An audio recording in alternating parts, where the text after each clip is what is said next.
That was the first time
All right, good morning, and welcome to the regular meeting of Los Angeles City Council's Rules, Elections, and Intergovernmental Relations Committee. Ask our clerk to begin proceedings by calling the roll. Yes, Councilmember Dawson Herschel. Present. Councilmember Bowman is not here. Councilmember Slosky is not here. Councilmember Supervisor Councilmember Lee. Present. There's a quorum.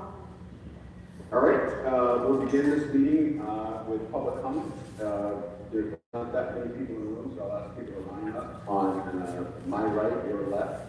If you want to speak, and I'll ask the city attorney to read the public comment instructions into the record.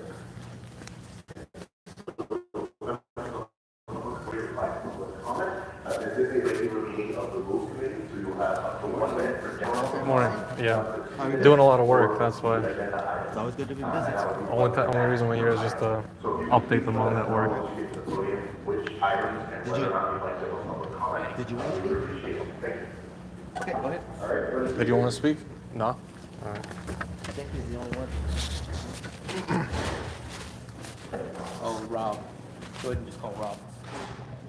Good morning. Which items would you like to speak to? Morning. All items and general public comment? So, 1 minute or 2 minutes for the items, or 1 minute for general. Please begin with the items. Item number 3, it talks about streamlining the alternative delivery methods and project management practice for capital improvement projects.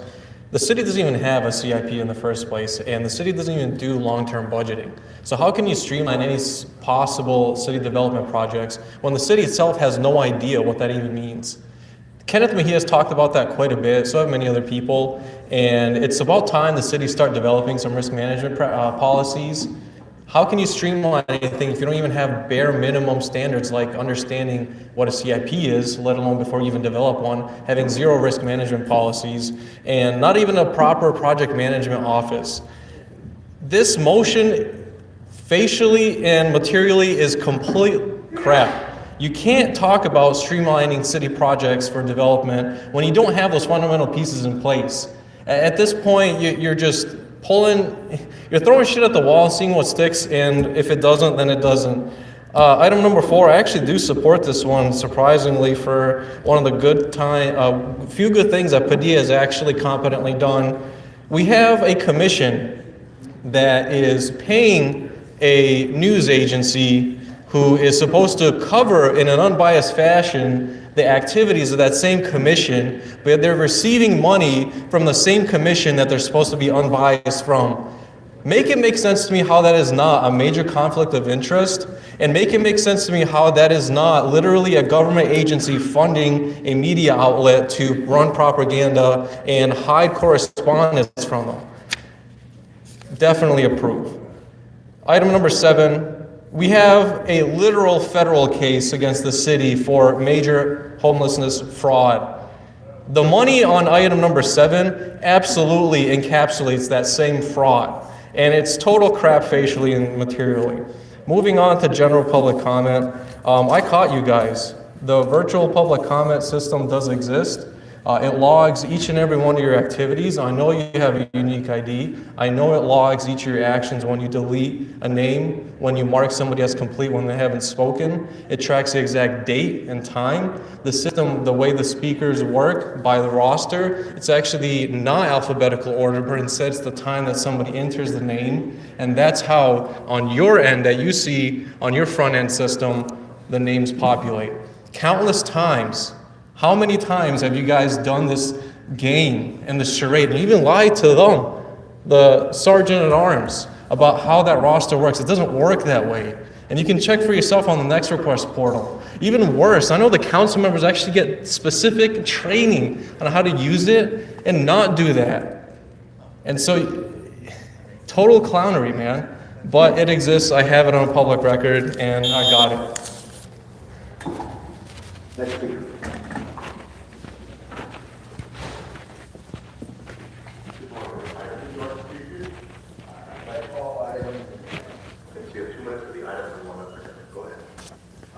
We have some election code changes on here, and I would just note that we are well past the September 3rd charter deadline for publication of ordinance for this election. So it's just interesting that we're only now getting this months later. Section 303 of the Elections Code is there's some proposed revisions there to reflect AB 1170.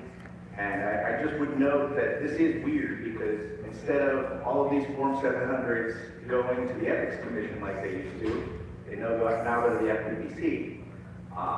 This is something that we should have fought for a carve-out for if we were paying attention as it was going through the legislature. It's not relevant for the city of LA where we actually have an Ethics Commission that uses digital Form 700s. You could have fought for a carve-out over this last year if you didn't. I don't like this, and I would rather see it change.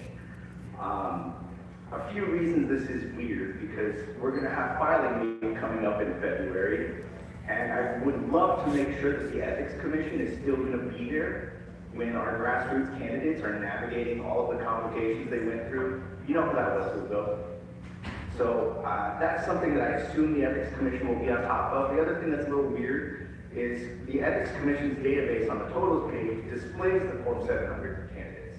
So to what extent are we actually going to be integrating that back in there? Because if I have to look for your Form 700 right now, I have to go to the FPC website for all of them from this year moving forward. There's an ex parte communications disclosure change here, and I appreciate the intention of it from Councilmember Rodriguez. It would have been great 1.5 years ago when we were asking for it. It does seem common sense that we should be meeting the basic standards that Mary Martinez enshrined back in the day with the redistricting commission. But the experience of that commission has changed my perspective, in particular the implementation of this charter reform commission, because we've seen the staff become the back channel in the redistricting process. It were the staff that were calling and texting the staff of the council members and asking where their houses were so they can draw us back to the district. Council members were using their campaign operatives to back channel. There was inconsistent compliance in actually describing what was in front of what was being disclosed. I would note that in contrast with that commission, this commission did not choose its staff. The mayor and council president did. That really does change things. That is primarily how the mayor and council president are controlling this commission is through the staff. So I actually think Councilmember Rodriguez is a step in the wrong direction unless you amend it and apply it to the Charter Reform Commission staff itself. Lastly, on the Charter Reform Commission, this is a dumpster fire. And I hope you all take a close look at what's going on right now. Talk to the people that are watching this, talk to Breed, and they will tell you the staff has no idea what they're doing. This is not the way to do charter reform. This is a waste of time. We should cancel this commission. So let's send the money to the LA Justice Fund. Let's have this council actually handle charter reform. If you're not, Speaker, your time has expired. Maybe we should just start talking about breaking for the city. Your time has expired. Are there any more speakers? All right, there are no more speakers. Madam Clerk, I believe we have a consent agenda. Yes, Mr. Chair, as we were closing public comment.